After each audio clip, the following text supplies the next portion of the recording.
আসসালামু আলাইকুম ওয়া রাহমাতুল্লাহি ওয়া বারাকাতুহু। নাহমাদুহু ওয়া নুসাল্লি আলা রাসূলিল কারীম আম্মা বা'দ। আলহামদুলিল্লাহ, মাহে রমজানের রহমতের দশকে আমরা এখন আছি।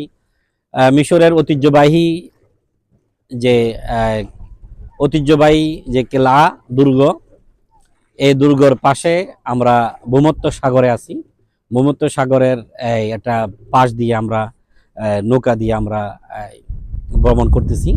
তো আপনাদের সাথে এই যে সিনারি, এত সুন্দর যে একটা দৃশ্য, এমনকি আমাদের কায়েতবায়ের কেল্লা, যেটা এই যে পুরা মিশরকে সিকিউরিটি দেওয়ার জন্য, বন্দর বা সমুদ্র বন্দরকে সিকিউর রাখার জন্য ওনারা যে দুর্গ তৈরি করেছে, ওটা ঠিক তলদেশ দিয়ে আমরা ভূমধ্য সাগরের পাশ দিয়ে আমরা নৌযানে আছি। একটা অসম্ভব অসাধারণ দৃশ্য, এমনকি মানে খুবই ভালো লাগা দৃশ্য। মিষ্টি রোদ, আমরা এখানে অনেক ঠান্ডা, রোদটাও গায়ে লাগতেছে, খুব মিষ্টি লাগতেছে। মিষ্টি রোদ বলতে যা বোঝায় তা আমরা এখন উপভোগ করতেছি। আসলে এটা অন্যরকম একটা ফিলিংস, অন্যরকম একটা অনুভূতি।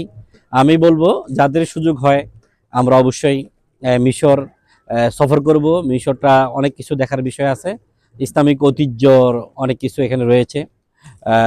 এমনকি মিশর বললে আমরা যেমন পিরামিড, নীলনদ, হজরত মুসা, হজরত হারুন এবং হজরত ইউসুফ আলাইহিস সালামের কথা শুনি।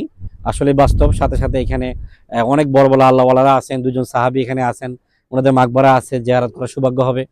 সাথে সাথে এই পৃথিবীর মানে সবচেয়ে বড় সর্ববৃহৎ নীলনদ, এই নীলনদ সফর করার, এমনকি সেখানে নৌকা বহন নিয়ে একটা ঘোরার সেই অনুভূতিটা আসবে। তো আমি সবাইকে আজকে অনুভূতিটা শেয়ার করলাম। সবাইকে বলবো আপনারাও আসুন, ইজিপ্ট ঘুরে যাবেন। এমনকি আমরা আলমক্কা ট্রাভেলস ইনশাআল্লাহ ঈদের পর পরে, মানে হজের পর পরে আমরা ওমরা সাথে সাথে ইজিপ্ট সহকারে আমরা প্যাকেজ থ্রো করবো ইনশাআল্লাহ।